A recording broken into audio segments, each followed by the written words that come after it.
What's going on, YouTube? My name is Chris, and I am joined by my host, Avery. You want to say hello? Absolutely. Hello, guys. Welcome back. It's just us two this time. Once again, you're probably going to get tired of hearing our voices for another hour, but you want to know what? It's all right, because we're talking some fun today. Shadow Fable just dropped. We got Josh joining us. 2 weeks, right? Because we do bi-weekly. So in 2 weeks, our third and final main host will be joining us because I'm not letting him dodge this again. So Josh, if you're watching this, you're doing it in 2 weeks. Get ready. Clear your entire schedule. I don't care if you have RA training. I was your RA. It doesn't matter. Anyways, this is gonna be a mess of a podcast. I don't think the past 2 weeks could have shaken up the meta more. So I've been super excited to talk about this. I mean, even me, I was literally like a week ago, I'm like, dude, there's no way that like this much can change within 2 weeks. And then I was looking at the top performers and I'm like, oh. Never mind. A deck that didn't make the top 7 is number 2. So, you know what? This might actually. So, enough yapping about it. Let's get into it. At number 1, I should probably click here. Alright, there we go. We got Raging Bolt Ogerpon. So, if you haven't seen this deck before, it was formerly known as Raging Bulk, but ever since Ogerpon came out, it has dominated, and it's had some times where it's done super well. Like, when Charizard, Dragapult were taken off at first, this was, like, the end-all, be-all to counter it, and it did amazing, and then it kind of fell off again because it's very easy to counter. It's an even more straightforward deck than Charizard, which it honestly blows my mind. But right now, with the dominance of Regidrago V-Star, this deck is the easiest way to just deal with it, because he can live Dragapult attacks. They could use, like, Giratina V-Star to try to KO Raging Bolts, but that'll waste their energy too much, and you don't care. You're just going to torch them no matter what. So, since right now we're in more of, like, a two-prize-dominated format, where there's not so much, like, single-prize attackers, Raging Bolt is going to thrive, because it's going to KO those much easier than pretty much anything else. I mean, yeah, like, that's really it for the deck. Hands down. Also, if you haven't seen this deck, you're lying to yourself, all right? I don't know what kind of trauma a Raging Bolt player put you through. You know, you might have turned the cards over. You see a Raging Bolt in the active. They got nothing else on the bench. You're like, okay, I might be able to pull my way through this. They don't have much. And then you see 4 Nest Balls and 4 Ogerpons pop up. Yep. And then that's when you see the Squawkabilly get benched. They use that ability, and then they get the Sandy Shocks. And then you're sitting there trying to figure out. Which is honestly only for Mimikyu. Like, Sandy Shocks is literally just there for Mimikyu, and it works perfectly, because they're going to have 400 energy in play by the time you could breathe and draw for turn. So it's really just like, can you KO them before they KO you? It's similar to like Qianpao, except it's just bulkier. It's like, they're ready to take 2 prizes every turn. Can you take 2 prizes first and keep up for the rest of the game is really the only way to beat this deck. Yeah, this is like Qianpao, but it actually has like a better engine than Baxcalibur, because you got a rare candy for Bax. You can just I don't even think it's necessarily the engine that's better, because I think my like legitimate personal opinion about that would be like, Qianpao has B-Barrel, so late game Iodo can destroy Raging Bolt, but Qianpao doesn't care, because you got B-Barrel Bax. I think what makes this more annoying is it's bulkier. Qianpao is 220, it's not super hard to KO. Like against Miraidon. Miraidon can KO Qianpao, Qianpao KO Miraidon. It's very back and forth, very 50-50 matchup. Raging Bolt can't get KO'd by Miraidon now. It's got 240, not 220. And if they're playing any tools, like, I don't know if they got like Bravery Charm, Ancient Booster Capsule, they have more HP than a Lugia with either of those, I think, right? Because it's 50 or 60. Yeah, it's like, it's insane how this thing actually has some legitimate bulk if you wanted to. If you don't one-shot Raging Bolt, you're going to be in trouble next turn, because you know for damn sure whatever you have in the active, you're putting it in the discard the next turn, and you're going to have a lot of trouble coming back from that. Unless it's a single prize deck. I think the way to deal with this, obviously Noivern, for my Regidrago players that are possibly watching this, 1, why? 2, just play Noivern if you're that scared of Raging Bolt. Or just a single prize deck, if you could disrupt Raging Bolt's prize trade at all. I've only seen 1 Raging Bolt player in my entire life actually use Radiant Greninja for an attack, and I almost had... You were in the call for that, weren't you? I almost had a heart attack. I was miserable. But they usually don't. I think 99.99% of the time they don't have any way to kill bench or anything like that. So if you just have a single prize deck or way to force them to take a single prize KO, like Toadscroll with Legacy Energy, you can make them fall apart a bit with that. So that's something that's super helpful to know against Raging Bolt. But just in case you really don't know how dominant it's been, it hasn't been played the most in the past 2 weeks, but it has won 19.6% of the tournaments with 50 or more players it's been a part of in both online and in-person events that were recorded on Limitless. So it is absolutely tearing it up. I don't think we've had a deck reach that number in it's been a while. Yeah. And then it's top 4 and top 8 win percentage. I don't think either are number 1, but they're super close to it if they're not. I know it's won the most tournaments by a landslide, but it's just consistent. It torches whatever's in the active, it just works. That's it. Yeah, I mean, going into a tournament with over 50 people and just sitting there with the realization that there's a 1 in 5 chance that Raging Bolt's going to be the winner of this tournament is just it's just wild. If there's 50 people, I would bet that especially in an in-person tournament, if there's 50 people, I wouldn't be shocked if 10 of them were playing Raging Bolt. It's a 1 in 5 chance Raging Bolt wins, and it's a 1 in 5 chance you match with a Raging Bolt in your first game. It's good luck, have fun. Yeah, that's all I got to say to you. Yep. So moving on to number 2, which I don't think made the cutoff last time, and now, in my opinion, it's as close to BDIF as you can right now, is Regidrago V-Star. This deck has every tool it needs. I mean, I just took the best, the first most list at 1 in the past 2 weeks. There's so many different ways to play this deck because you could just pick whatever dragon attacker you want, which is ridiculous. And with Ogerpon, just like Regidrago, now with Ogerpon, this thing can just get as much energy in play, set itself up with energy switch. You could even put Raging Bolt in this to deal with Regidragos. Yeah, if you want to do that, good. I'll lose respect for you as much as little respect as I have for a Drago player. I'm gonna lose even more if you put Raging Bolt in here, because the moment I see that hit the discard, I'm just conceding. I'm not gonna waste my time dealing with that and then having to see that. Nah, I got too much trauma. I'm not doing it. Real. I mean, you got Dragapult EX. Most lists play 2 because it does amazing against evolving decks like Charizard, Dragapult. You could just use Phantom Dive, probably KO an active Pokemon, or 2-shot it if nothing else, as well as 6 damage counters to make things 1-shottable on the next turn, or KO little basics that haven't evolved. I mean, it's a very... Dragapult EX was already a phenomenal deck. Now you have a Dragapult EX deck that can utilize anything else to deal with its counters, like Goodra to deal with single prize decks, Giratina V-Star to take big 1-shots on Raging Bolts, even using Raging Bolt to KO other Raging Bolts or Regidragos. I mean, it's kind of almost like Lugia, where it's a box of all trades. If it could use special energy in Lugia, if it's a dragon attacker here, it's kind of the same thing. Yep, and if you if you attack in the new Kyurem that just came out, you're discarding your energy, but that's 110. If you the amount of energy switches you play and the amount of Pokestops you play, you can reasonably get a turn 2 Regidrago set up, and they're probably not even going to have evolved yet. You can wipe your opponent's entire board with the Kyurem, and that is just insane. They keep buffing dragons, but they won't give it a weakness. I don't get it. This deck is definitely going to change in terms of what's in it in the next podcast we do. So this podcast, although it's being posted after Shrouded Fable, I did not take any results since Shrouded Fable came on to Pokemon TCG Live. That way these lists are pre-Shrouded Fable, so it doesn't have anything like that. I think something to note, if you are opting to play the Kyurem, you need to make sure that you have both Superior Energy Retrievals in your deck. If you don't have both of them in the deck when you use Kyurem, and you have to take 2 to 3 KOs. It has to be against Gardevoir, and you just have to wipe 3 Curlias off the board. If you don't have 2 Superior Energy Retrievals, I actually don't think you'll have enough energy to run the rest of the game through. Hands down, yeah. Yeah, if you're playing 3 basic Fire Energies, maybe you prized 1, maybe you didn't, doesn't matter. If you already got rid of all of them, and you're just playing the game with 2 left, you're not going to have enough when they eventually take another KO or 2 on your Regidragos. So that's the only thing that worries me with Kyurem, but as long as you could do it early enough in the game before Superior Energy Retrievals have been used, just like you said, it's perfect. Or a late game cleanup. If you swung in a couple things with Dragapult, maybe then. Maybe we're thinking use it in the early game. Maybe you just save it for your last attack and just 200 plus 110. It's not bad, especially if you got Defiance Band. You could KO Charizard, Dragapult with that on active, and then maybe snipe a benched Pokemon or 2. That could be really sweet. So. Now, hold on. Pop-up thought. Mm-hmm.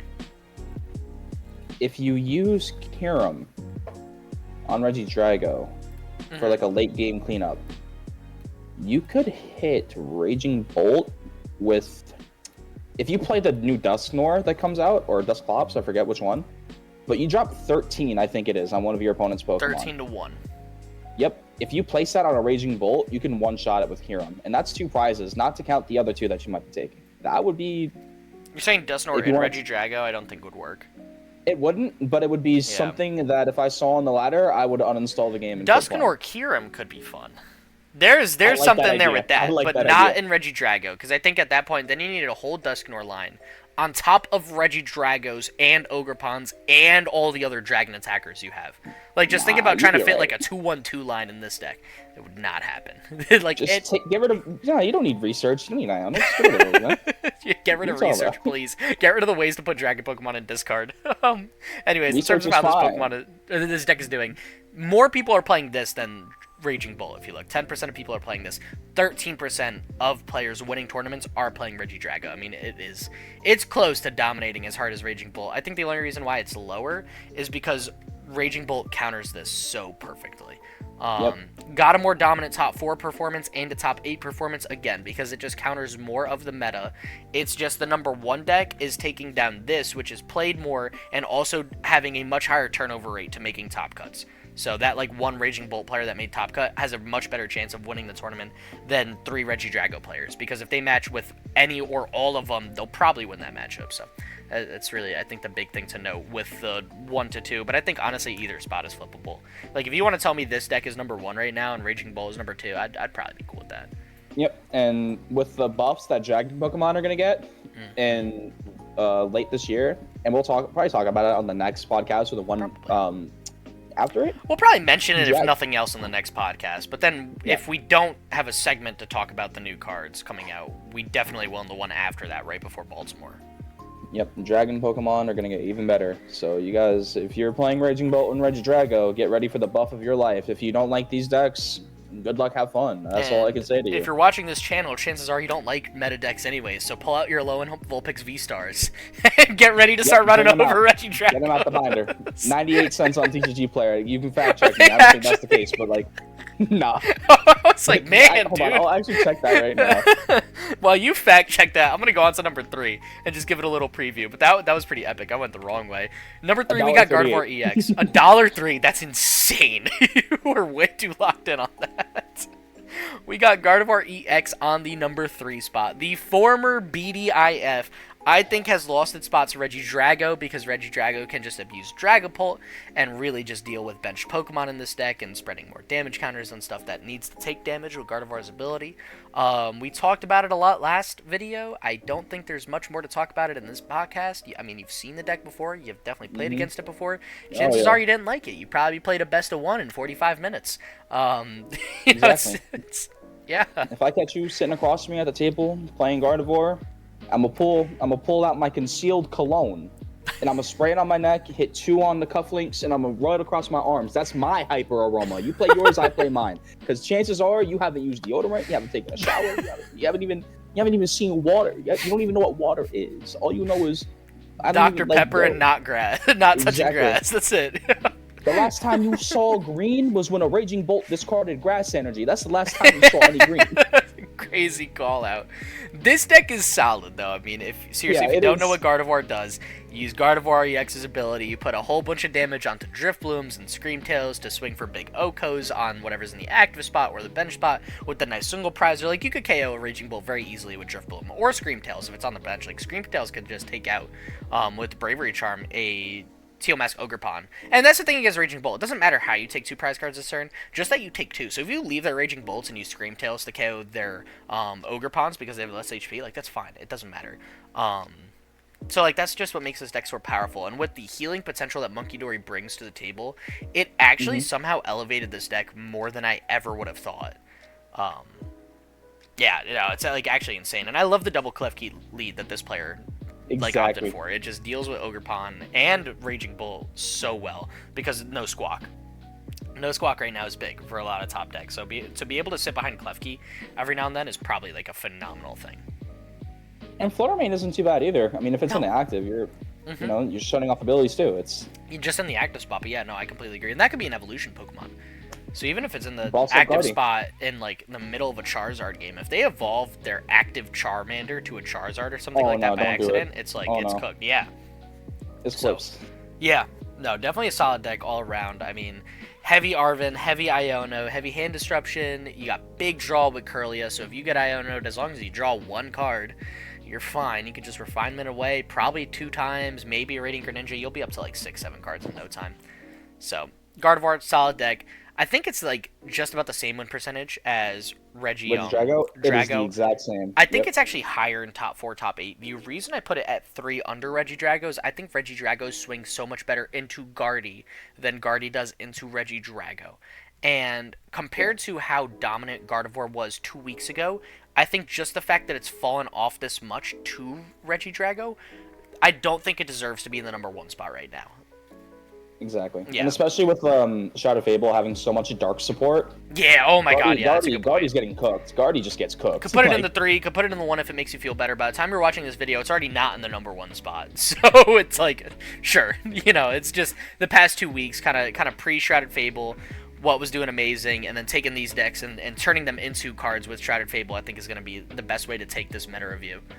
Because we're not doing meta predictions, we're just doing meta reviews. And then we'll have some predictions after we get through the top 7. So, jumping from number 3 to our number 4 spot, we got everyone's favorite decks in Silver Tempest, Lugia, Archeops. I'm Can't sorry? believe I just said that. You're not talking to me, you're talking to them, right? Definitely not talking to you. Alright. I mean, I think it's like the same exact build. I think the only big difference is V-Guard energy gets way better. Because if you attach that to Lugia or Blood Moon or Saluna, Reggie Drago can't one-shot it unless they're playing Raging Bolt. Like, if you look at the Reggie Drago deck where we showed, a lot of decks are built with just Gudra and Giratina. I mean, Dragapult as well, but whatever. Giratina is the only Pokemon that can actually one-shot a Lugia or Blood Moon or Saluna. So if you have a V-Guard energy attached to either, they are forced to two-shot it, which can really help you. So I think other than that, the playstyle is more or less the same. You got single price Cinccino, take massive Okos, similar to Guardy's Drifloom. Yeah, hands to do hands things. I don't know. It's this Lugia. is. I'm looking at Gardevoir with like different pictures on it. Like that's. I think that's what like. That's not fair. Looking Lugia at takes these a decks, lot less to set up than Guardy, but Lugia bricks. That's a good Lugia, point. if you brick on Lugia, then like you're cooked. You're not winning the game. Biggest weakness is yourself. That's exactly.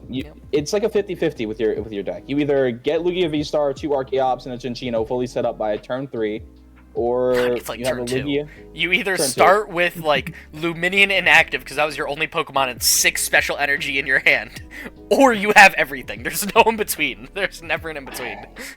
I need to start getting the payments to the TCG Live deck shuffler to make sure that Lugia players have a hard time. I need to start processing that. I've been forgetting that. That's why they have good hands now. I gotta get back on that. You made me think of something interesting though that I think I meant to mention last time, and I don't think I did. For any like newer players watching this and just trying to get a grasp on like what makes these top decks so dominant. You said Guardy is like a different version of Lugia, like same deck, different font. I think the biggest thing that makes these like massive meta decks so good is they have a two prize Pokemon that's got considerable bulk and a great 2-shot attack. Like Lugia does 220, Gardevoir does 190. One has 310 HP, one has 280. So both of them can tank a hit. What makes them both amazing past that is they have a single prizer that can one-shot really anything with enough energy attached. Like you got Cinccino, which can torch if you put 10 special energy on it. You got Drifloom, which can torch if you have a bunch of damage counters on it, which you need to put energy to do that with Gardevoir. So it's like the same concept. I think just the fact that you have a single prizer that can one-shot very easily in both 2-prize bulky decks naturally are what make these meta decks so consistent for such long periods of time.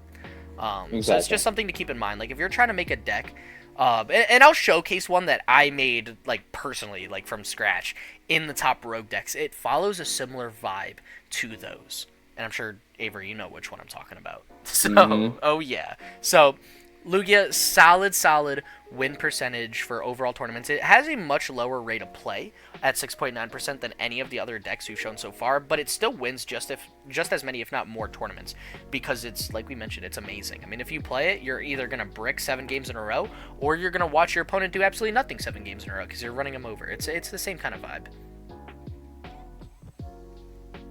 So yeah, I mean, with that, we could jump to number 5 if you're all good, Avery. And Oh yeah. word, we got Dragapult if you want to walk through that one.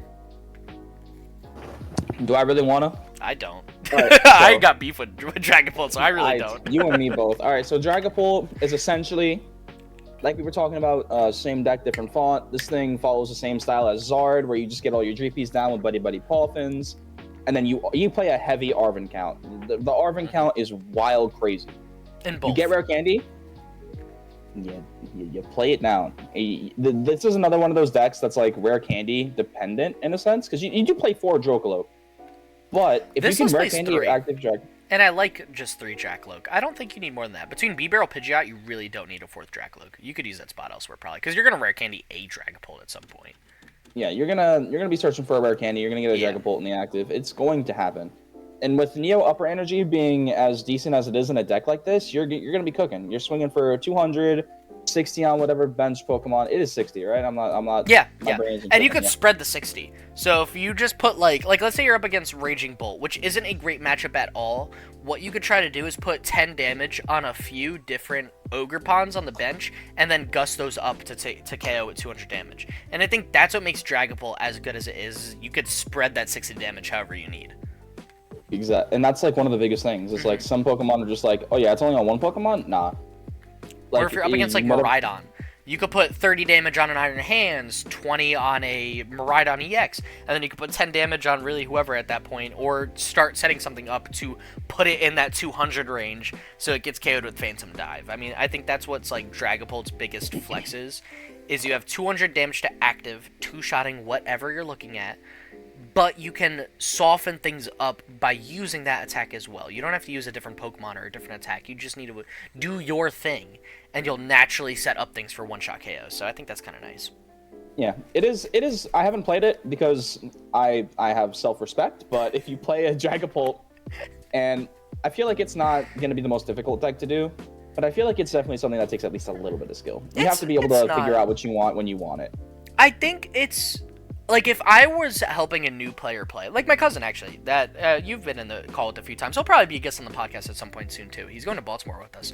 I wanted him to play Dragapult as a deck to look at the start because it's very simple to pick up. You've got one made attacker, you've got a few different support Pokemon, and then you got Radiant Charizard to just clean up awesome single prize attacker.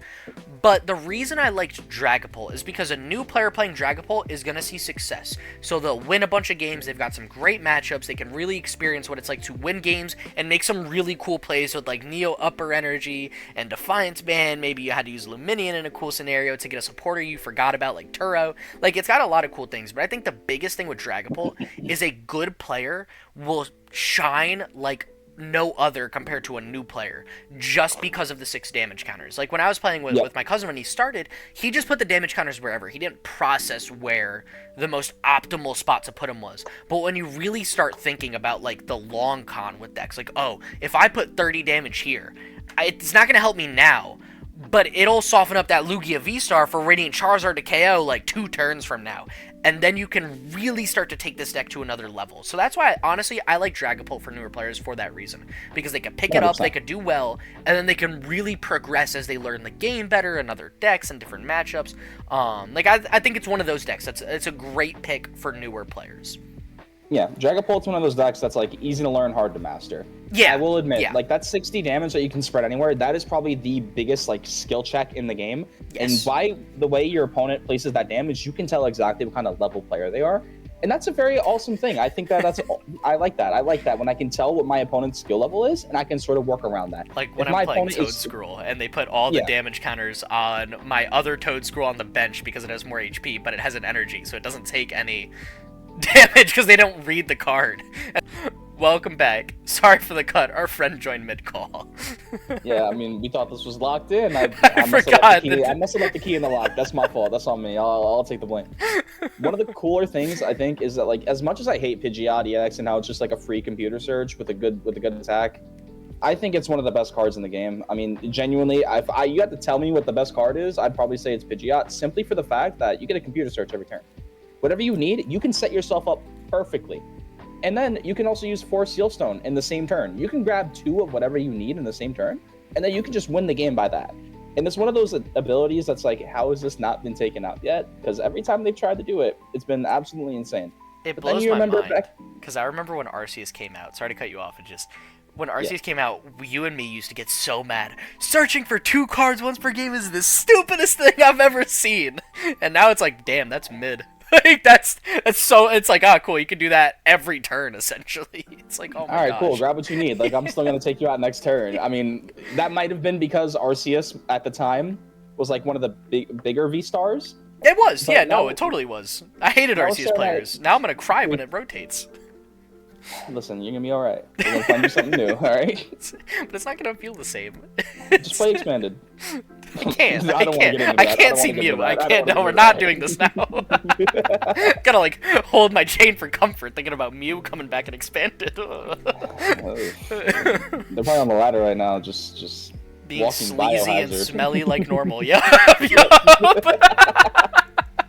So, anyways, Yeah, if you want to get into the game, try out Dragapult. Good shot. Let us know how you like it. Yup. If you are new to the TCG, Dragapult is probably one of the best decks you can play right now. You're not going to want to play something like Gardevoir. Amazing as Gardevoir might be, you do not play Gardevoir. You will quit the game within a few matches. I It is think genuinely- Gardevoir, in my opinion, is one of, if not the hardest deck to play right now in terms of like meta decks. Obviously, someone in the comments is gonna yell at me or just say, "Oh, this deck is impossible to play. I made it from scratch." All right, cool, whatever. In terms of like top decks that have like a set list, like if I say Gardevoir, you know the list I'm talking about.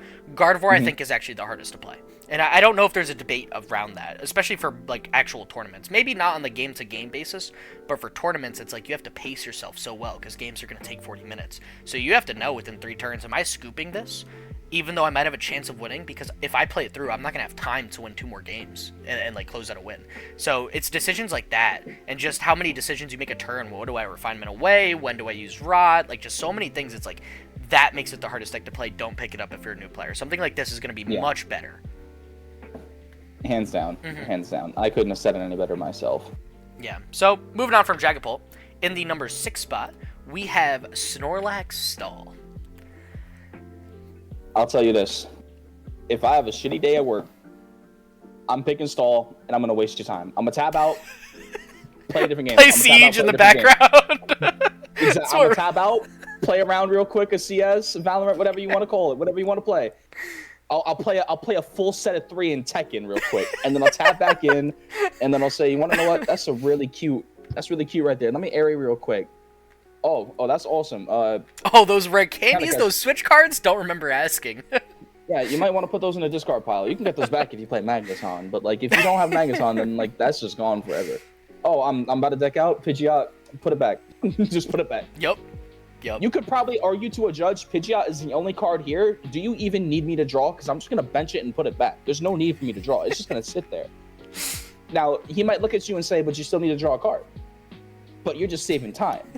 You know, he might make an argument about like the little play clock on the side. You know how you waste your time and things like that. But you can just turn around and tell him, stopping the slow play, so it's cool.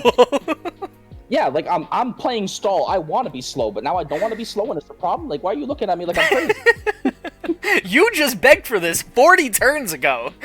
Like, yeah. Accompanying flute. Bring that Radiant Greninja into the active. I know you can't attack with it. Have fun. Right? Oh, that Manaphy you put in there. Yeah, give me her. Yes, I need to see that it thing. real quick. Yeah. One of the best moments I've had playing stall is when I out-milled a mill deck with Chi-Yu. I somehow found a way to beat Sandy Tusk. That's Sandy Tusk, right? Great Tusk. Great Tusk Mill. Yeah. I somehow beat that with Chi-Yu because I was a maniac and I put on my second fire energy and just told him to figure it out. You were attacking is crazy. I was attacking and stall. I was probably the first player and only player to ever do so. It's never going to happen again. Mark my words. This is a very embarrassing fact about me. I have lost the game at a regionals, even though I was given, like my opponent had taken a 2-prize penalty for breaking the rules because I was playing stall at 2023 Hartford before all the cool stuff for stall came out, and it was actually good. No one knew what it did. My opponent looked in their deck when they shouldn't have for... What did they used a switch onto like Comfy, and then I'm like, yo, you can't do that, dude. Like, that Manaphy's staying there. Like, we got to call a judge now. And I was given 2 prize penalty, or my opponent took 2 prizes. It didn't matter. I still had prized what I needed. It's not like I was getting it, so I lost. So you might be the only attacking player, but I might be the only player to need 4 prize cards to win and still lose abysmally. I conduct the pace of this game. You Yes. sit there and spectate. Yep, that's That's all. your job. You spectate. We haven't said once what it does. If you don't know what it does, you put it. Your block Snorlax has an ability. Whatever Pokemon is in the active spot cannot retreat. So that's why we're talking about chasing down Radiant Greninjas, Manaphies, stuff like that can't attack. Because if it sits in the active spot and they play 2 switch and lose those 2 switch cards due to Avery or they used them or something like that, awesome. Guess who just won the game?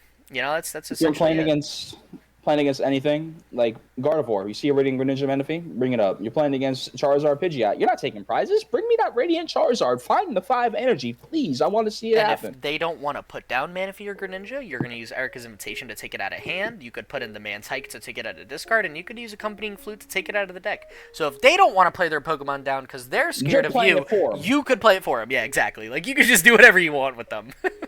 Like, yo, I know your hand's dead, bro. Hold on. Let me just help you out. Let me put that Greninja down there for you. Actually, the way I see Snorlax stall, when you make a Snorlax stall deck, you're actually making an 120 card deck, and the other 60 cards is your opponent's deck, because you have just as much access to it as your opponent does.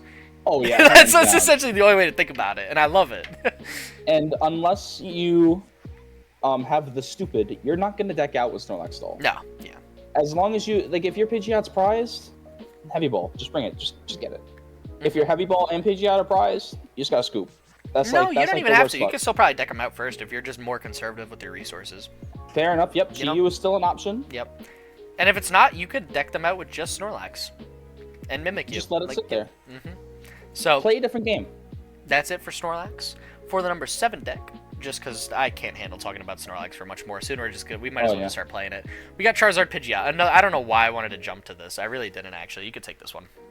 Yeah, Zard is probably one of the most annoying decks I've ever had to play against in my entire life. It seems like every time I open up the game and go on the ladder, specifically on mobile, I run against a Zard player. I've legitimately, if there was a match history on live, out of the last 10 matches I've played, maybe 8 of them, I've seen 2 Charmanders and a Pidgey on the bench. It is honestly, like, I don't know what makes it so infuriating to me, but it is one of the most annoying decks, at least me personally, to go against, because I just know what's going to happen. I know how you play the deck. I don't even play it. That's how brainless this deck is. And when I say brainless, I'm not trying to be very disrespectful. I'm just saying in the sense that if you wear Candy Pidgeot, you can just win the game based off of that. And with the new Shrouded Fable, this deck, we're going to talk about it very, very soon. We're going to talk about it soon.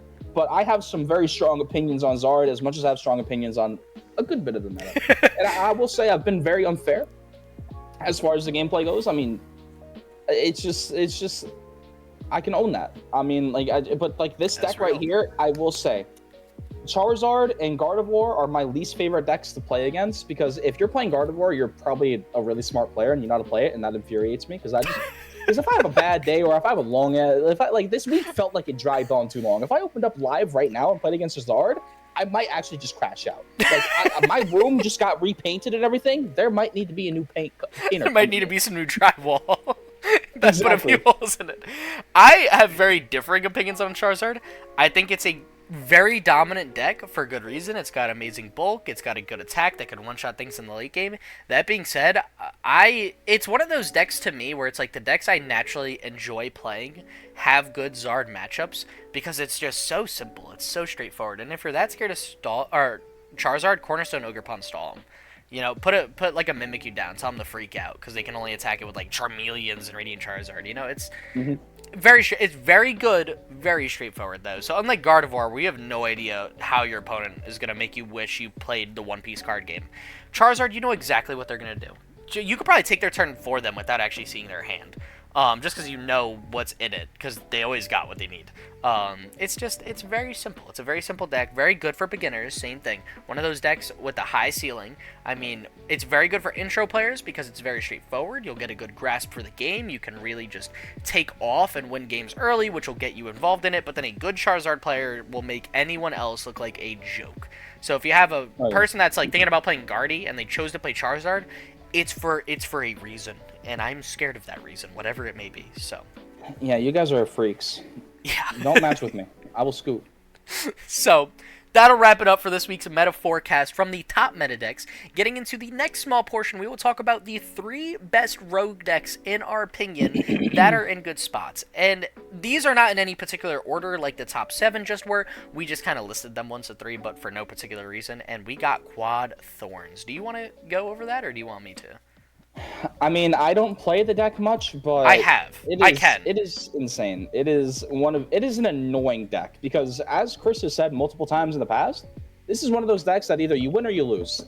You go into every matchup thinking you flip a coin. You at the start of your turn when you flip that coin or the start of the game, figure out who goes first. That's exactly what you're doing when you play that entire match. Because you either shut down things like Zard immediately, you stop it in their tracks.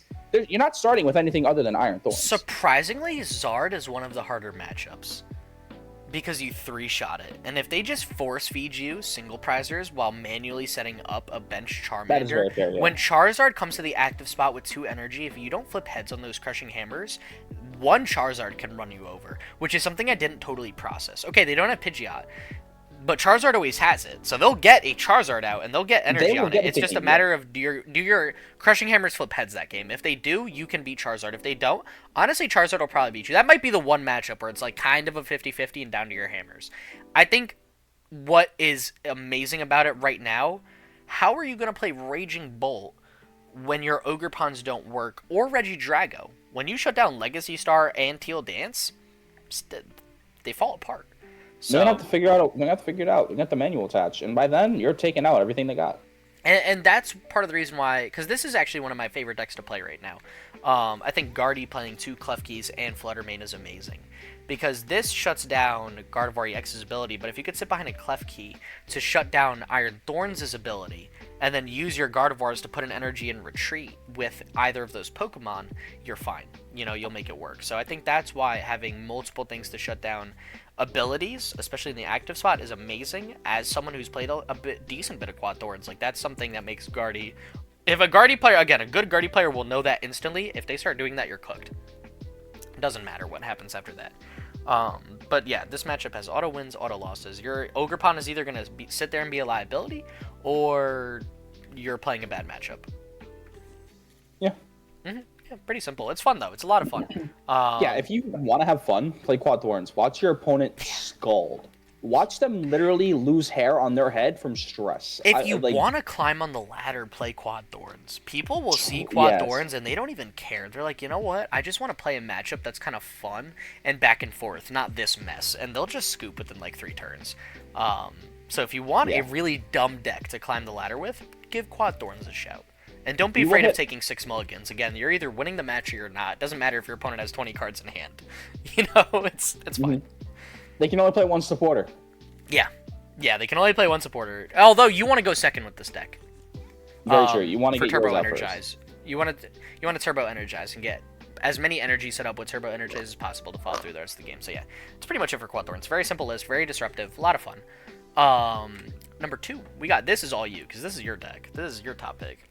As the resident Chien-Pao player, as the resident glass cannon enjoyer, this is probably one of my favorite decks to ever hit the scene. I mean, it reminds me so much of the past.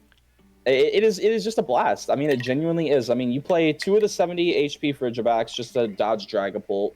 You kind of have to do that, to be honest. Although I do like the 60 HP one, because I'd like to throw my ult arts in there. The moment Chien-Pao came out, I was like, I blinged out the entire deck on live, except for Irida for some reason. I don't have full art Iridas. I need to buy those.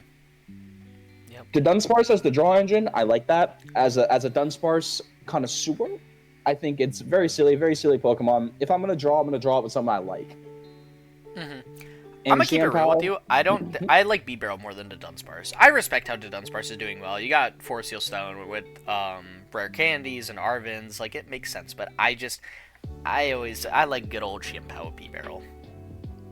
Yeah, I mean, it's just it's an appeal. I'm literally shuffling my Chien-Pao deck right now, and I'll flip through this. I got a 2/2 Bibarel line, and you might call me a freak, but I got a Suicune V in here. I got it right in here. That's wild. I got one. Wild pick. I love it. I love that. So it's budget Palkia. Fair. Yeah, fair. And yours is also much different from this though, because you do have Palkia in yours too. You also look at Iron Bundle. It is one of the most it's so silly to put it down. Because you'll see something on their bench that like they'll have like a bad hand. They'll play like Illuminium, they'll get a supporter, and then they might pass. Put that in the active for me real quick. Watch me blow it up. Or if you're playing against Regidrago, use the attack. That is genuinely. Iron Bundle is one of those cards that like you look at in like the set reveal and it's like this is interesting. I like it. And then it comes out for a little while and you're like, yo, what? This is the thing is good. If you don't know what the attack does, it prevents evolution Pokemon from attacking next turn. So if you use it against Regidrago, they pretty much have to retreat or switch. And I'll tell you a little secret: they don't play many switch. So. And they don't like retreating. No. So if you could just spam Iron Bundle once or twice, you're in a good spot. Cool. Rotom V, I'm sure we already know, draws you 3 cards but ends your turn. This is very good on turn 1 if you don't play Carmine or anything that like allows you to discard things. You don't want to Carmine with Chien-Pao. You want to keep all your resources as much as you can, because at the end of the day, you don't have much to play around with. I mean, like you do have a lot of cards that do have like a pretty high count, like 4s, you have a couple 3s, but those 4 cards you're gonna need to use an Irida almost every turn. You're going to want to have an Irida out just to make sure that you can guarantee a Baxcalibur rare candy. And I don't hate having 2 Baxcalibur on the board, because the moment they see Bax or Frigibax even, they're just going to boss it up and take the KO. They will use their supporter for the turn because that's what you rely on as a Chien-Pao player. You don't work until Baxcalibur is on your side. And it is one of those decks that's like, if you lose your Baxcalibur and you don't have a way to get it back, you just lose the game. You're not going to be swinging for enough. You're not going to be able to do much unless you set up this beautiful Iron Hands on the top right here. I mean, we all know what Ampy very much does. It's a crazy attack name. They mistranslated that and they just said, you want to know what? We bowl. We're just going to keep it. We're rolling with it. we already have Nom Nom incisors. Like, we might as well just keep. Well, this one came first. Ampy very much came first. Then there's Nom Nom incisors, and then in the Shrouded Fable, there's the Oh No You Don't ability on Monkey Dory. I'm loving these interactions. I'm like, whatever intern is coming up with these names, hire them, pay them more, because I love this. I love this so much. They need a raise. Yes. But yeah, that pretty much just wraps it up. I mean, Iron Hands is able to just like take big KOs, take you 3 prizes if you get them weak enough with Chien-Pao. Sometimes you don't have all the energy you need, and that's okay. Your opponent might play the single prize Toad Scroll, and you can't get those energy back. True. You can Iron Hands. That's my bad. I respect the deck. All right, Toad Scroll is winning. Toad Scroll is winning. We can talk about that next week. Toad Scroll is doing pretty good. I like Toad Scroll, and I don't break. I've got some pretty bad luck on TCG Live, and it's not even just me saying that. Watch any of my streams, and you'll understand. Oh yeah. Yeah, it's awful. Yeah. But good on Chien-Pao. Although I will say one last thing. Go for it. I switch out Prime Catcher for Secret Box. Secret Box. Love it. We'll talk about that soon. Love it. Yeah. We got the deck I made from scratch, the one I mentioned before, Scizor Box. I did do a little preview of it when I tried to move the face cams, and my bad. But anyways, Scizor Box. Now we can talk about it a bit more. It revolves predominantly. It's kind of a mess. I imported my list from TCG Live into Limitless, and it just, I don't know. It's like the Pokemon are a little messed up. They're not in order. But you've got 3 of these single prize Scizors. So with those, you do 50 damage for every Pokemon your opponent has in play with an ability. So you could swing for amazing 2-shot numbers. You could 1-shot things. Like if you're playing against Chien-Pao, simply having Chien-Pao and Baxcalibur in play means you swing for KO because you do 10 plus 50 for every ability. So you swing 220 because of weakness. So you could easily take big 2-shot or 1-shot KOs with this deck, but just 2-shotting with a single prizer is perfect. Scyther is for your retreat. If you really need a 1-shot, like let's say you're playing against Raging Bolt, right? And you want to open up real hard and just obliterate a Raging Bolt, you could play the 2-prize Scizor. For 2 energy, you could discard you could discard up to 2 energy, so you could just discard the 2 you have for the attack, and then do 240 damage, which KOs a Raging Bolt. And if they have a tool to beef up the HP, you could play Jamming Tower and then take the KO later or immediately if you have the stadium and they have the tool. So, between the 2-prize Scizor and the single prize Scizor, like you've just got phenomenal synergy for very, very low energy. So you've got 2 Beldums. Honestly, you don't need more than 1 Metang in play. Even if Metang's whiff, it's fine. For the 1 turn, Metang hits 1 or 2 energy, you'll set up your energy for like the next 3 turns. So it does matter. And I've played you with this deck a few times. I've hit 3 energy, honestly, almost as much as Dialga at this point. And I'm already weak to you. Yeah, no. Like This deck has amazing synergy. I also opted to play the one copy of Metagross because I was sick of matching up against Stall with this deck. So what I was doing, I was just putting all my Pokemon in play for them. I put 4 Scythers down for my single press Scizors, and then I put 1 Beldum down, and then I just tried to leave that other spot free, but you could just throw another Belt. Like, they'll probably put another Beldum there or something, but you've got 12 energy. So you could theoretically attack with every single thing in the deck. So the reason I put 1 Metagross was so if they get a Beldum down, they're like, oh, haha, I got my Tang, and you can't swing hard. I'm like, actually don't care, didn't ask. I'm swinging for 100 damage with Meteor Mash, and next turn, if you don't KO this Pokemon, which you're not because it's Stall, I'm swinging for 200 damage. So it's just, I don't know, Metagross is a bit of fun. It also has a decent ability. If you draw it as the top card of your deck, you draw 3 cards for it. So it's kind of sweet. Like, it's kind of a fun little gimmick to use.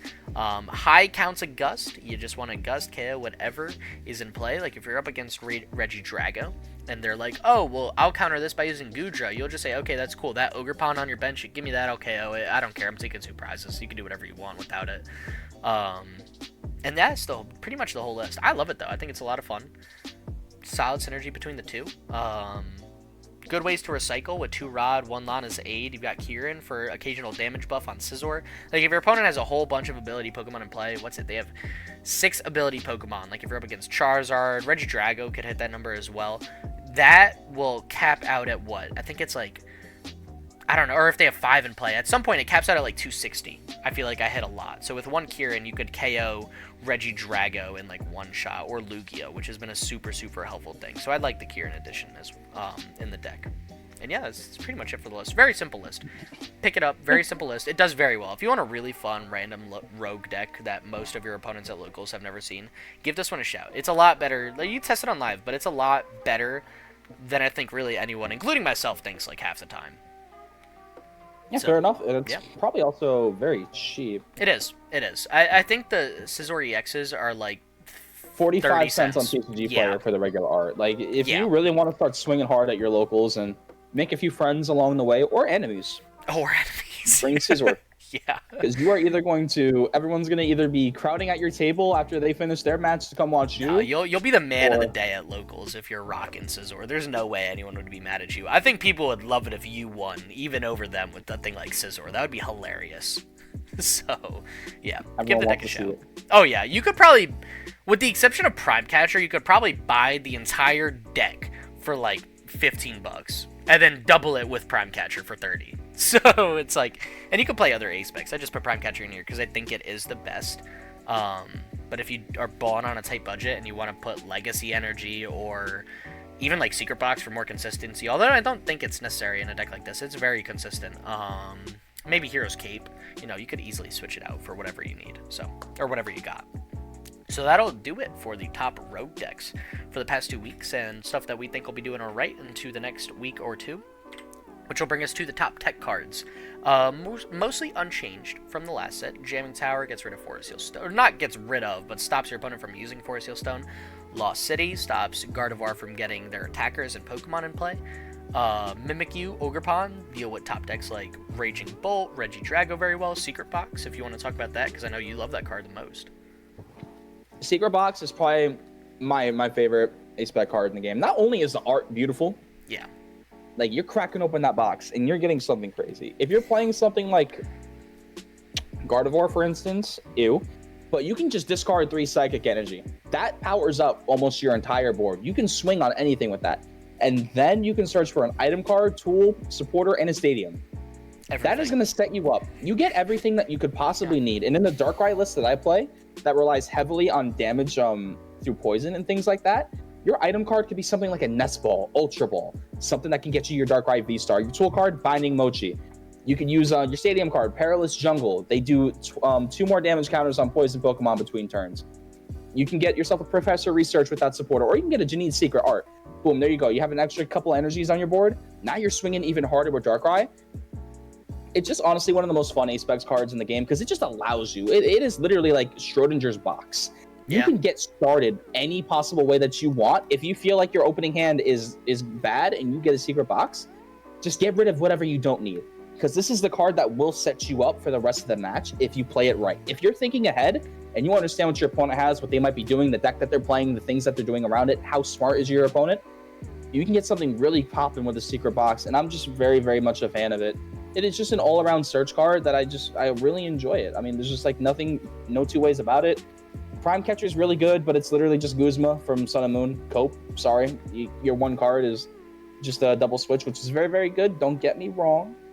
All right, it's not Prime as fun. Catcher enjoyers. It's not not fun. Not as fun. It's very just like, all right, I'm taking this and I'm just gonna retreat what I put up. So And I you might feel as like well the smartest man in the world when you pull off a good secret box play. Like, you feel like the smartest human being in existence. 100%. Yeah. You're like, yeah, I used this card and I beat you. My A spec is something you haven't even looked at. You haven't even read it because it's not Prime Catcher. You haven't right clicked on my card. You don't know what it does. You don't know what it means. And then you see me get rid of like a Lost City or something like that, and you're like, oh wow, don't you need that? No. Yep. I play Lost City out of spite. That's why I play it. I don't want your super rods to work. I play it just because I want to say, hey, listen, buddy, those are some nice actives. Be shame if you couldn't get them back. Oh, that's cute. Your Pidgeot on the bench. Goodbye. Search for boss. It's very easy. Mm-hmm. Yeah. No, it's awesome ace spec. Would the you only like to two take new. Neutralization Zone? Yeah, we only got the other two tech cards I think that are worth. And by tech cards I mean cards any deck can play.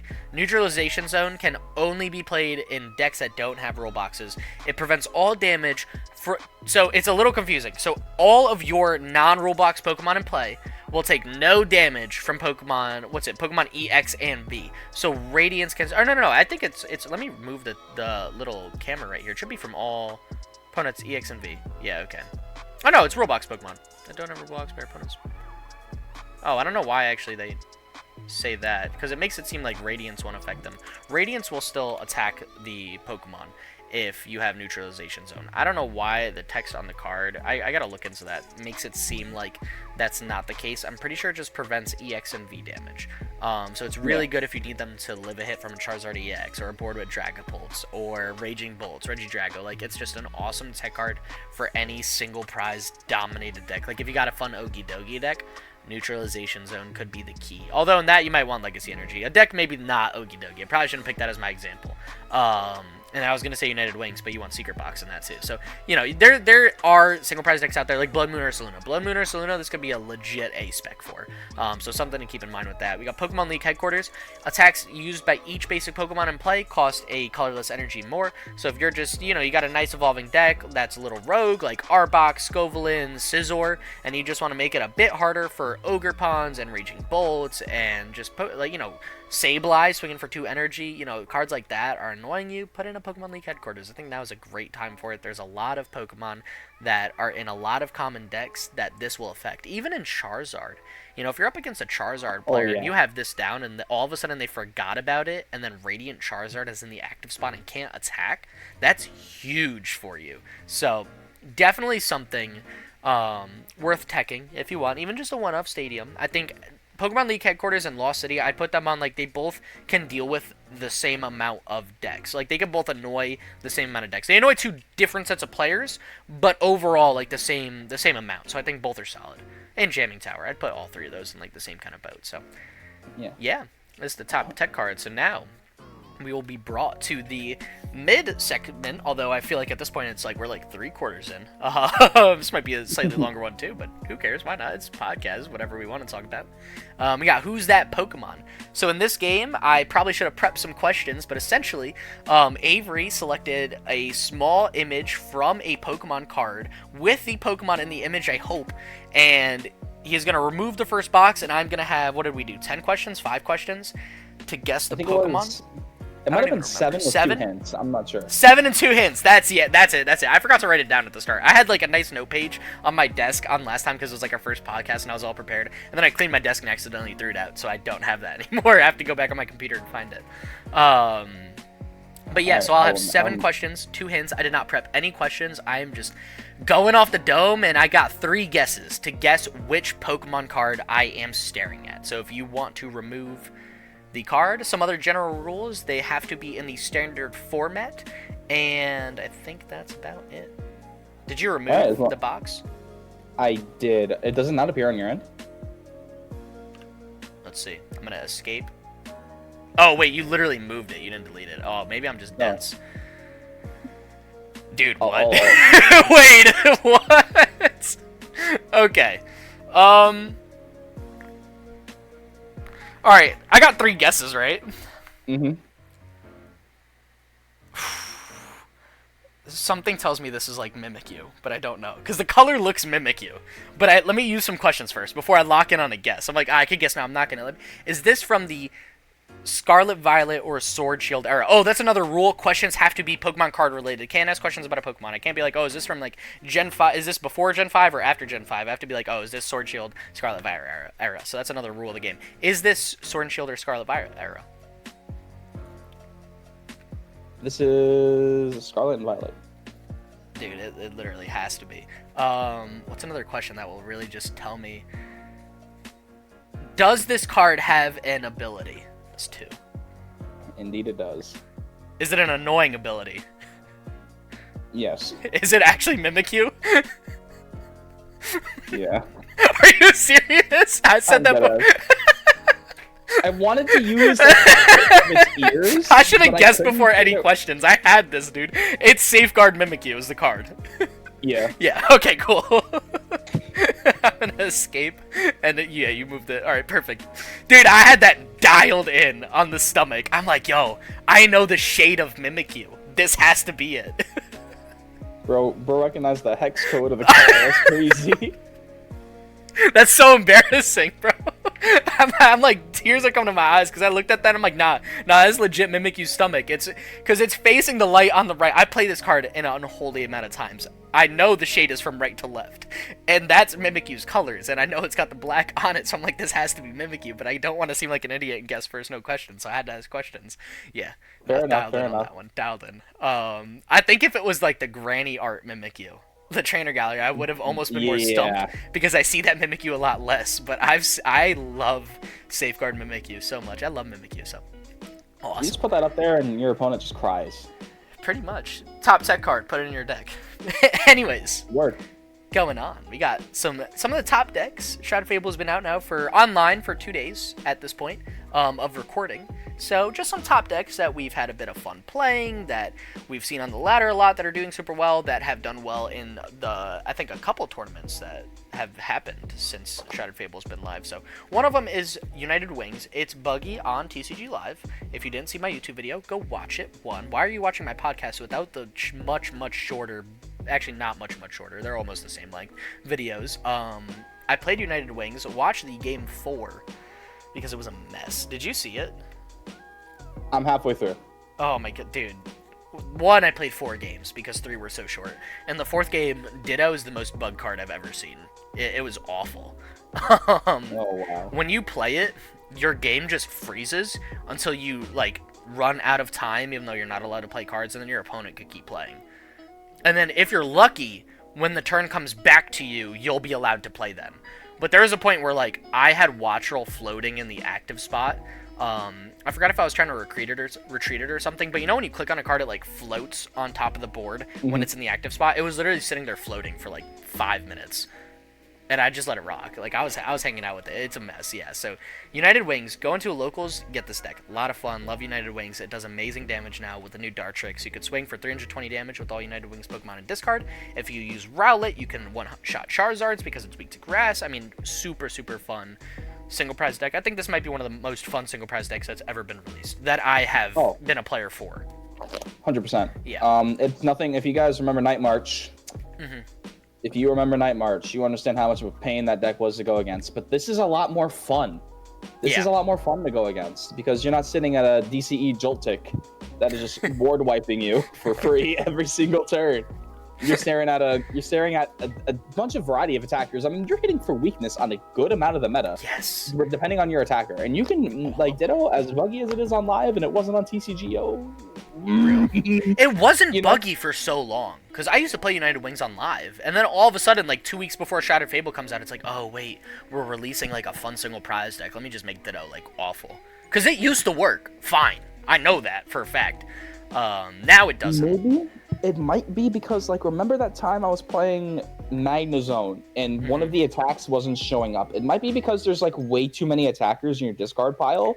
But it's when you play the card from hand to your bench that it just stops your game from working. Like, it's not even like you're trying to attack with it. It's literally when you, like if I used Great Ball and got this thing, and then put it on my bench, which is, I'm pretty sure, exactly what happened in the video. It just, the game stops working, like, completely. It's not like that, where it's like there's too many attacks to load. Maybe from a technical level, the game loads all your attacks and everything like that the moment it hits the bench or it hits play. Maybe. That makes a lot of sense, actually. Yeah, it might just overload it.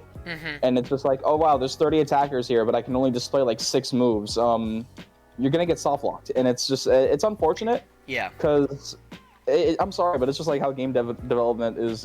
It works. It's annoying. It's buggy. They're probably not gonna figure out how to fix it for 6 weeks, and then by then, this deck is United gonna be Wings, awful, and no one's gonna play it because some random counter comes out. Yeah. They're gonna release some promo tin, and it's gonna be like all of your opponent's Pokemon that have the same attack, shuffle it back in their deck. It's gonna be like, oh, awesome. It's gonna be an item card too. Item card. It's gonna be an item. And then it's gonna say on the bottom, you can play as many of this as you like in your deck. Just because. You see 59 of those and 1 Iron Thorns. Have fun. Yep. That probably would happen to United Wings, but it's a very fun deck. This is the exact list I played. I don't know if it's the most optimal. I don't think any of these Shrouded Fable decks are the most optimal of their list or what they will become. I just think we tried to pull the best with what we got with as little time as possible to make it, essentially. So this was my take on how to make United Wings at the moment. There's definitely better ways to do it. And as I explained in my video before I get yelled at here, I'm not playing any Nest Ball. I'm playing Great Ball. You obviously need 4 Ultra Balls to discard United Wings Pokemon. I'm playing Great Ball because Great Ball searches for a Pokemon and puts it in your hand. And since there are 16 United Wings Pokemon, the chance of hitting 1 or more off Great Ball is insane. Obviously, you can only take 1, but like you'll probably hit 3 or 4. Whereas Nest Ball puts it straight to bench and doesn't discard it, so it doesn't boost your damage. So if you have a Great Ball and United Wings card in hand and an Ultra Ball, that can be 2 United Wings Pokemon in discard instead of a Nest Ball, which will just put 1 on your bench for no reason. So that's why I opted to play Great Ball. Yep. Yeah, past that, very fun list. A lot of fun. We'll jump on to the next Shrouded Fable deck. Honestly, if you want to take over this one too, because you're a big Dark deck player right now. I'm a Darkrai enjoyer, Yeah. but this mess on my screen is kind of crazy.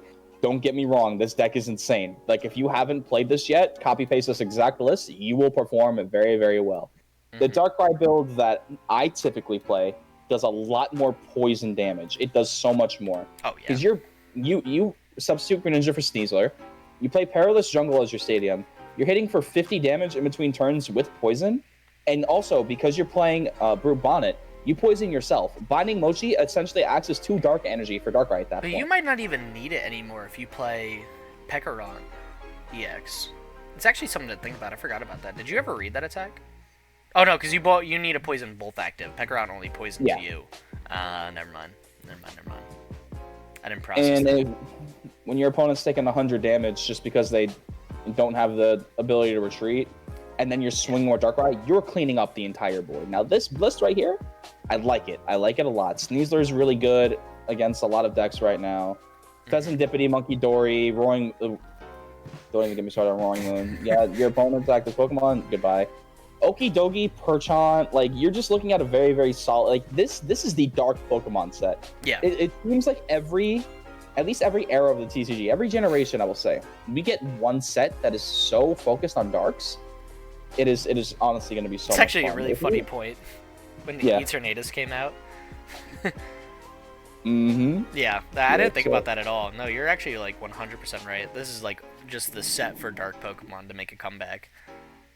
And it's been... because Charizard. Yeah.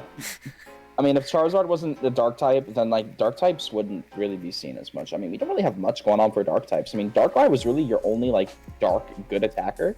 Roaring Moon. Roaring Moon, boo. Yeah. Single prize Roaring Moon, too. Yeah, you want to know what? I just lied right there. It's okay. I'll take it back. But to be honest, it might just be because I like Darkrai so much. I want to see it as a main attacker, and I try my absolute best to try and make it. Because Darkrai V-Star isn't bad. Dude, the Wild Wednesday video I made with Mabostiff for no reason went so hard with Darkrai. It wasn't even like necessarily the main attacker, because I was trying to use that other Mabostiff more, but it's just Darkrai's a very, very good card. Like, very good. I'm shocked that Darkrai doesn't do better in tournaments. I mean, like, if I took this exact list, I'd probably take out maybe... I mean, you play a lot of basics here. I mean, your whole entire thing is basics aside from Darkrai V-Star. I would take out 2 Ultra Balls and add an extra Darkrai V-Star line. because those dark patches are going to help you a lot. If you're not hitting the math, like, I mean, you can't miss the math with Roaring Moon, let's be real. But, like, if you're not having Roaring Moon on the active and, like, you're missing a couple energy or you're missing something to be able to attack, throw Darkrai in the active and let him cook. You use 4 Dark Patch, guess what? Take 2 back. Especially with Janine's Secret Art. Now that you could accelerate 2 energy from deck to your bench Pokemon, I think Darkrai is, like, now a very legit V-Star. And it's unfortunate because it's going to be gone soon. It took so long. There's still plenty of time. There's still plenty. There's still almost, like, more than half a year. Just about half a year. A bit more at this point, so... It should have been good back then! Yeah. Well, Darkrai was great for a time, and then it fell off for the longest time. You know, it comes and goes. All the fun cards are like that, though. Unless you're Lugia or Gardevoir and you're good your entire existence, you're a fun card, which means you're going to have times where you shine, and then a lot more times where you don't, and someone needs to bring it back. And I think right now we need someone to put Darkrai on the map again. We can try. Yo, any limitless tournaments and you see a Darkrai, you might see Darkrai V-Star up there? That's me. I'm the only one playing it. I don't know about the only one anymore, but you're going to be one of the big ones, for sure. That is if we there's a lot of don't drop. Sport. True. True. No, that 10:30 p.m. tournament had me crashing out crazy. I was done on round 2. I'm like, nah, I'm not playing it. That was I'm wild. not playing it. And for the last deck... Oh, my bad. Oh. You got more? I was about to say, just moving on to the next. Same thing. We got Charizard. This is all you. Because I apparently had very wrong opinions about this before we started. Your opinion isn't wrong. You have a very valid opinion, but like with the way that the new Dusknoir line works, you are just going to be able to just... You aren't one-shotting things with Zard off the start immediately, but now you're just going to be able to for absolutely no reason at all, and you don't care if you lose a prize card. That's the whole entire point of playing Zard. You want to be down. Makes Countercatcher way better. Exactly. You KO a Dusclops, guess what? You're counter-catching up whatever you want. If you put the damage counters on that, and then something like it could even be a big basic, and you could do it with Dusknoir. You're taking that KO. You're taking out whatever you want with Zard now in one turn if you play your cards right, quite literally. You will literally have a chance to Oko the entire format in the same way that something like Chiampao can do. And it is very scary because this thing has 110 more health, and you also are able to just rare candy into it immediately, and you don't need any other brutal setup required. And you're not sacrificing much with this build at all. I mean, if anything, it's only gotten better. With Pheasantipity, you're just able to swap out anything that you like. If you're not, no, Pheasantipity isn't a switch; it's a draw. Oh, it's the flip. Pheasantipity, it's the flip the script. Is the if you're knocked out, if any Pokemon is knocked out in your opponent's last turn, doesn't matter if it's from Monkey Dory, an attack, poison. Actually, poison's in between turns, so that might not work. But you know what I mean? Like anything in your opponent's turn, because that's specific on the text. You could draw 3 cards, so it's just a very good draw engine. That was the only thing this deck was missing, was a big draw engine. Because B-Barrel is a little much sometimes, and now it's so easy to just smack this down and draw. And you know, you have your computer search, Pidgeot, you have Lumineon if you need a supporter to get out. You Lumineon, Arven, your opponent already knows what you're gonna do. Yeah. You have so many options with this deck. It is honestly, I might bite the bullet and play Zard now, just to climb the ladder. And that is something I never thought I'd say. I might have to look in the mirror and have a long discussion with myself after saying that sentence, but it might actually have to happen. My wrong opinion about this deck was I thought this deck was like trash. Not trash. All right, it's good. It's Charizard. It's never trash. But like all I've seen in the past day is this list or like some variant of Charizard Dusknoir, and I have been washing it. Like I think I've legitimately lost 2 games out of maybe 10 against Charizard Dusknoir, and I've played maybe 3 or 4 different decks at this point. So it's just like I don't know what it is against I think it's just I see the Fire Lizard and I'm ready to rumble. Like a switch in me turns and I'm like, I don't care what I need to do. I am winning. I am beating this Fire Lizard, and it's just Charizard's been one of those matchups for me where it's just like I think as a player I do fine into Charizard. And Dusknoir didn't make me feel any more scared. It's like, oh man, you KO'd one of my Pokemon, but you KO'd Dusknoir. Now my prize mapping somehow got fixed. Thanks, boss. Appreciate it. Like, word. Shout out to you, dude. This might be one of those decks that performs a lot better in person than online, though, because we all know that the person who shuffles our decks in TCG Live, oh my god, yeah, is hates us. Hates us. I don't even think that. I think they just like. I don't know what they do in the meantime, but like they just have hate in their heart. Yeah. They want to see you have 3 copies and 2 copies of a card in your opening hand. They want to see it. Oh, cool. You And play 3 Iona? Well, I'm going to have you draw into 4 and question how well you built the deck. It's like, exactly. what? I mean, like, the whole theory, I feel like at the start of a match, like, how your deck is laid out on, like, the copy, because it's, like, 4 of this, 4 of that, there's nothing mixed. They might start off your deck just like that, and they might just do, like, a random number generator and just shuffle it that way. It would be the most simple way, but it would also make the most sense. I mean, there's no way that there's, like, an actual accurate shuffling going on here. No. Because when the way we draw... I draw 3 Iono in a row, followed by 4 energy, and then the game tells me to put Iono down as a basic Pokemon. I'm like, wait, what? Sometimes you'll have no cards in hand, 40 in deck, and you just need a boss to win. You might pull that boss out. Yeah. The game might show pity. Yeah. But it's sort of like how I describe Escape from Tarkov in a sense. Now, this is a completely wild comparison, but quite literally, you will be put through the absolute most abhorrent, obscene pain of your life playing the game, and then that one spark of dopamine hits, and you're ready for another 20 matches. It is just like that. And this game will beat you into the ground and bring you back up. Bring you back, like, wait, it. but you are a good player. Remember that really cool play you made? Oh, he left. I made Okay. a oopsie. Yo, your intro is gonna be on the recording too. That's epic. Awesome. Yeah. So that's pretty much it for Shrouded Fable. I mean, this you said Azul thinks is gonna be like the best deck. Coming A out lot of Fable for TCG Worlds. tubers are saying that like they're gonna bring this copy of Zard to Worlds, and I don't blame them. This is gonna be absolutely. I think they're wrong. That's fair. Well, let's see how it does. We'll see how it does. I mean, like, it's gonna do amazing. It's gonna do amazing, not, and I know that. But if you play Toad Scroll, you'll cook them, and I'm rooting for you. You got my vote. I want to see Toad Scroll and 7 Charizards be at the top 8. I want to see it. And I want to see Toad Scroll take them all by storm. It's gonna happen. Like, they just have no answer. The Zard players are gonna be sweating. Toad Scroll's an interesting matchup because it's one of those where it's like, yes, I can Oko them, but they can Oko me very easily, pretty much every turn. Now with Dusknoir, it's really just like Xianpao, who takes the first 2 prizes and who does it every turn after that. That's really all this comes down to against Toad Scroll. It's just one of the best one of the best rogue decks I'm playing, which is why I'm rooting for it the most. And I think like out of all the rogue decks I play, that one might be one of the most common. That and Iron and Quad Thorns might be 2 of the most common rogue decks I play a decent bit right now. So I'm rooting for Quad Thorns, Toad Scroll, any of those decks. Whatever Dusknoir Charizard messes at Worlds, good night. Hope you have a good time. Don't want to see you win. I'm sorry.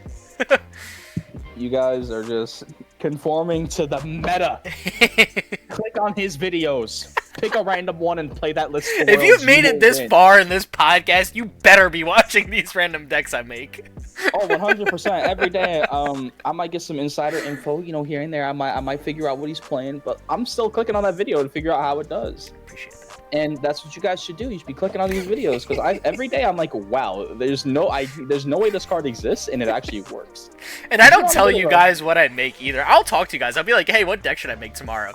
And then you guys will give me decks and we'll make it, and I'll post it like 3 days later. But then I'll post some ridiculous thing like the next day. And I'm just standing there like, we didn't talk about this. What is it? The Wild Wednesday cooks again? Like, huh? 3-0 twice in a row. When I saw, was it yesterday or the day before? It was like a 20-minute video. Oh, that was, I think yesterday. It was the day before. No, 2 days ago. I don't remember. No, it was yesterday.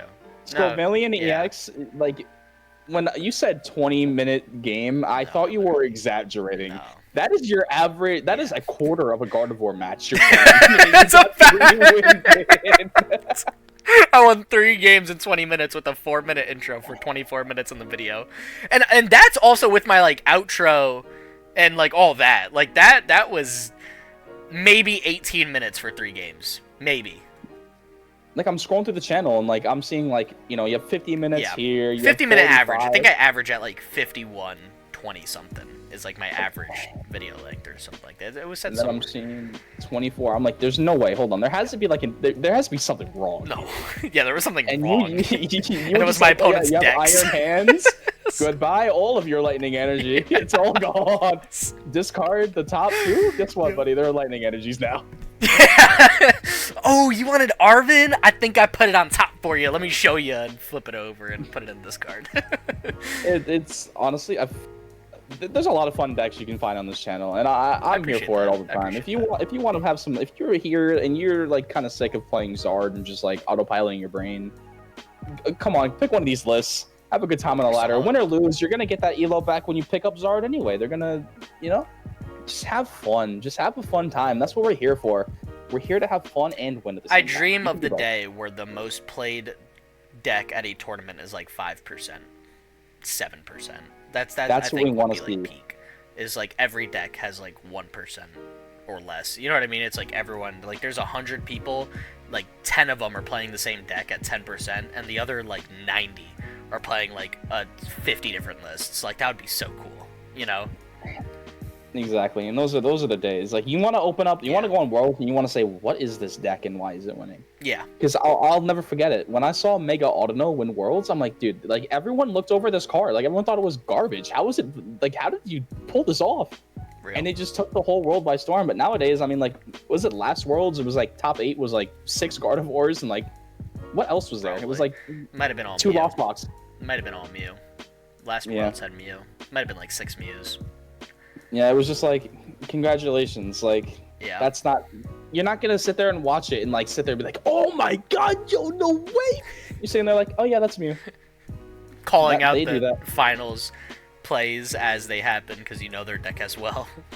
Yep, here it is. They're gonna do this. They're gonna draw 3 cards off this Genesect, and then guess what? They're gonna play Metal Wutta. They're gonna get the Fusion Strike energy on there. They're gonna swing, take out the Mew, and it's just like. We want less decks where you can sit there and telegraph to your opponent what they're gonna do, as if you're like in their head. Mm-hmm. I want to see more of that, like you say. I want my opponent to pick up my card and read it in front of me. Yes. And I want to do that to them. I want to do that to my opponent. It's very hard to do because I know a lot of cards. But if I'm playing against someone and I have to be like, what does this do? They're immediately my favorite opponent because that doesn't happen to me much. You know, it's like, yeah. I love those games so much. They're so much fun where I'm like, I don't know what's going to happen to me next, and I'm so scared. One thing I really hope for TCG Live, though, is I hope that they have a better way of saying, like, good games. Because double thumbs up, at least to me, seems like a very antagonistic thing to do. Like, those are fighting words. Exactly. Like, if you could throw up a little bubble that says GG's or something on the side of you, like, that would be awesome. Or chat. Like, even if there's a setting that you could request to have your chat off. Because I'm sure, like, if you're a little kid, you probably don't want to chat on. But if there's, like, a text chat between your opponent, oh, man, that'd be so much fun. I remember on TCGO, like, I would sit there and I would chat with my opponent. We'd just be having a good time, vibing, playing the game. Those were the days. And before there was, like, a big ranked ladder, it was basically a mess of a casual ladder. And everyone just, you clicked play and you had fun. The in-game tournaments, you went there, you expected meta. Mm-hmm. But you could also pull off something crazy.